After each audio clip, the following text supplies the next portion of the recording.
A China é uma caixa de mistérios. Tudo que envolve o país, tudo que acontece lá dentro é difícil de entender. Mas um fato é de conhecimento público: o autoritarismo do governo chefiado por Xi Jinping. Sob seu comando, o país foi o mais rigoroso no combate ao vírus, que saiu de lá, se espalhou pelo mundo e voltou. Rigor esse que excede o aceitável. E essa repressão que a China pratica contra sua população está custando muito caro para eles mesmos. Mas por que o governo chinês está renunciando a mais crescimento, da chance de ultrapassar os Estados Unidos e ser a maior economia do mundo?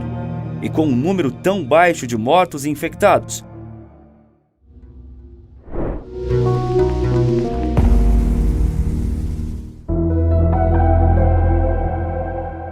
Notícias como essa, falando de uma doença misteriosa, surgiu primeiro na China e assustaram o mundo. E com razão. Os primeiros registros da doença respiratória, sem nome até então, datam de novembro de 2019, mas não demorou para que a forma como o governo chinês estava lidando com a situação começasse a repercutir. Desde o princípio, a regra do autoritário Partido Comunista Chinês era de ter tolerância zero contra o vírus. Tudo começou na cidade de Wuhan. Você já deve ter ouvido falar. Foi lá que a política sanitária e de controle social chinesa ganhou fama, e foi também para lá que o vírus voltou. Não tardou para aparecerem as notícias de que a China havia colocado uma cidade inteira, de mais de 11 milhões de habitantes, em isolamento total e absoluto. E esse isolamento foi se estendendo para várias outras regiões. Com tamanha rigidez, a economia chinesa parou, e pouco depois a economia mundial. Na época, ainda não se tinha ideia da melhor forma de combater a doença. Os anos se passaram, as formas de contágio foram descobertas, vacinas feitas, e a China continua com sua política de lockdown e tolerância zero. Estudos e mais estudos foram divulgados pela comunidade científica, mas nada mudou. A repressão ditatorial chinesa não dá trégua. O gigante asiático é governado pela mão de ferro do Partido Comunista Chinês desde a década de 50, tendo passado por horrores indescritíveis como a Grande Fome, a Revolução Cultural e o massacre da Praça da Paz Celestial. Presidentes se alternavam, mas o partido opressor continuava o mesmo. Mas, de repente, eles pararam de mudar. E esse de repente não foi 30 anos atrás, ou no início do século XXI, mas há pouco tempo. O atual presidente Xi Jinping está no comando do país desde 2012. Nesses 10 anos, é consenso que a repressão aumentou e o controle estatal sobre a vida do cidadão foi intensificado. Xi Jinping, por ser uma figura carismática e representar o anti-americanismo da maior parte da população, também ganhou muita popularidade. Com isso, mais e mais poder. E esse poder é refletido na duração de seu mandato. Na década de 80, o Partido Único do Gigante Asiático determinou que cada presidente poderia ser eleito pelo Congresso do Partido Comunista para um mandato de 5 anos com possibilidade de reeleição. Uma observação. Apesar de eu falar em eleição, tenha em mente que nós não estamos falando de um país democrático. Não há o menor resquício de democracia por lá. E até o final do vídeo garanto que você vai entender 100% do que estou falando. A eleição é restrita a políticos do alto escalão do Partido Comunista. A população não opina, nem existe oposição. Enfim, passar mais de 10 anos com o mesmo presidente não era permitido, até Xi Jinping assumir o poder. Em 2018, ele derrubou essa lei e passou a ser permitido que os presidentes tivessem mandatos consecutivos ilimitados, assim como fizeram Hugo Chávez na Venezuela, Kim Jong-un na Coreia do Norte, Daniel Ortega na Nicarágua, dentre vários outros ditadores. Com isso, Xi Jinping deu um grande passo no sentido de ser o presidente mais poderoso da história da China, desde Mao Tse-tung.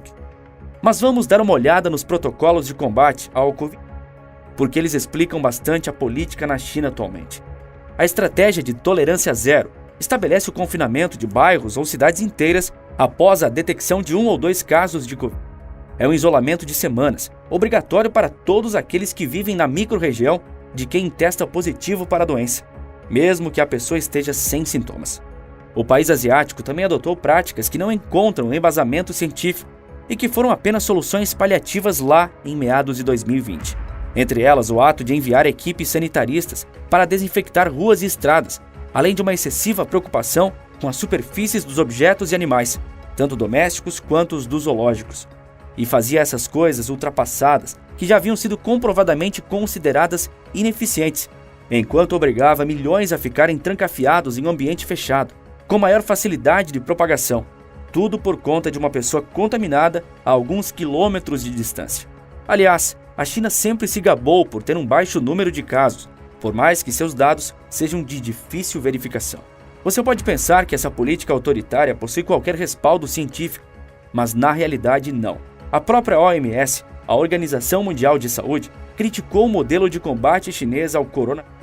E não foi uma reclamação, mas sim uma crítica muito bem feita a uma política que a organização considera injustificável e opressora. Daqui a pouco, você verá por que essa política não se justifica. Aguenta aí. Em abril deste ano, a cidade de Xangai, um centro financeiro de enorme importância para o mundo, ficou sob isolamento total para conter um novo surto. Era para durar menos de uma semana, mas seus 25 milhões de moradores ficaram em casa por 2 meses. E em Xangai está o maior porto do mundo, que conta com uma capacidade de movimentação de cargas da ordem de 744 milhões de toneladas.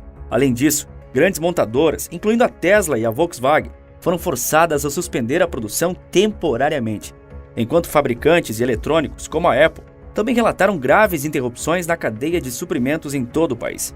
E a economia sentiu. Em junho, o Banco Mundial reduziu consideravelmente a previsão de crescimento da China de 5,1% para 4,3%. E advertiu na época que a estratégia de Covid poderia desacelerar ainda mais a recuperação. É importante lembrar que estamos falando de um país que se acostumou a ver sua economia crescer ano após ano, na casa dos 6, 7%.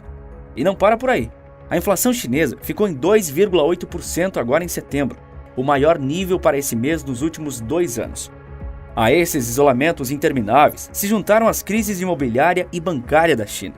As ações dos bancos privados chineses recuaram drasticamente este ano, na medida em que a crise do setor imobiliário afetou as instituições financeiras. Listadas em Xangai, as ações do China Merchants Bank e do Ping An Bank, 2 dos maiores e mais proeminentes credores privados chineses, caíram 32% e 25% de janeiro a julho deste ano. Isso representou uma perda de 68 bilhões de dólares do valor de mercado combinado das duas empresas. Em julho, foram revelados casos de clientes chineses enfrentando problemas com bancos nacionais, impedidos de sacarem o próprio dinheiro, porque as agências estavam fechadas por causa dos bloqueios sanitários. Não bastasse a agonia psicológica de passar semanas impedidos de sair de casa, os chineses ainda têm que conviver com a possibilidade de não conseguirem se sustentar. E para que isso tudo? Bem, acompanhe comigo. A última pesquisa da Reuters previu que o crescimento econômico da China desaceleraria dos 5,5% que o governo previu para 3,2% nesse ano, já que tudo está parado. Pela lógica, seria natural que essa baixa avaliação faria o governo chinês amansar um pouco nas políticas de lockdown, preocupado com o crescimento do país, certo? Há mais de 2 décadas, a China segue firme no seu propósito de ultrapassar a economia americana e tem feito de tudo para esse fim. O que seria mais importante que isso?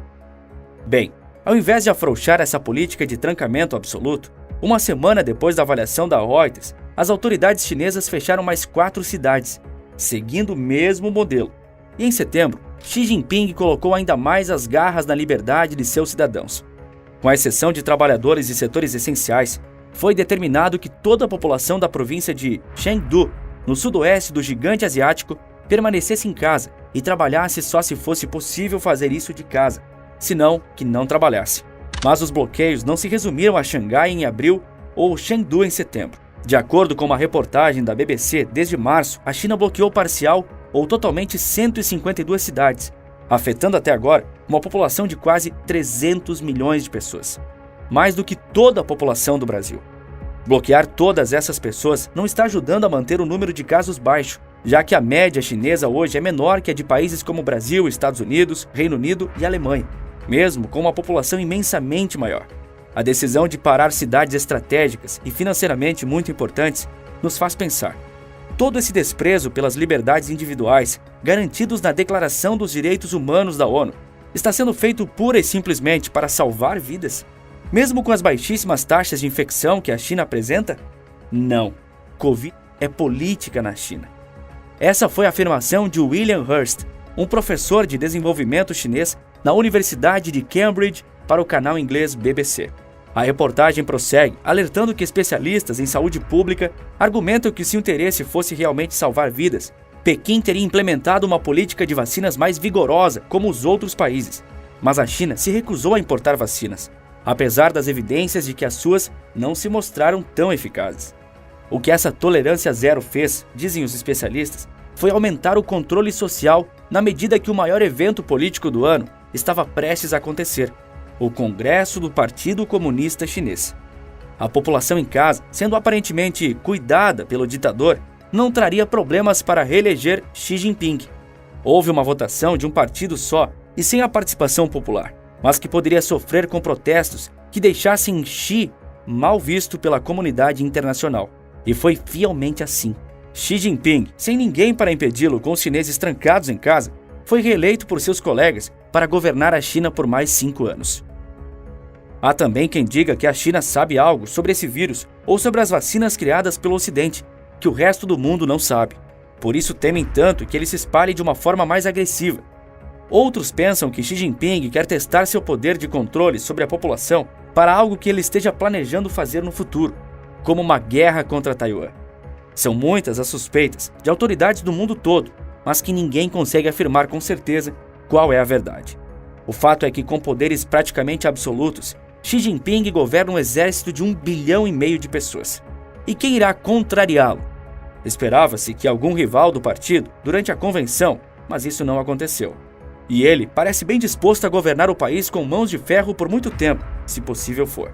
Curiosamente ou não, os dados econômicos da China do último trimestre só foram divulgados após o fim do Congresso do partido.